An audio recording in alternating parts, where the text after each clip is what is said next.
Morning everyone, it's a bit stinky in here with drying paint, but we have four wheels with 2 or 3 coats of primer on each. I kind of lost count to be honest.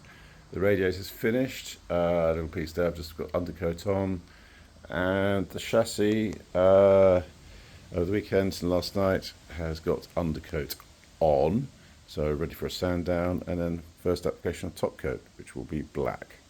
So yeah, good progress all round.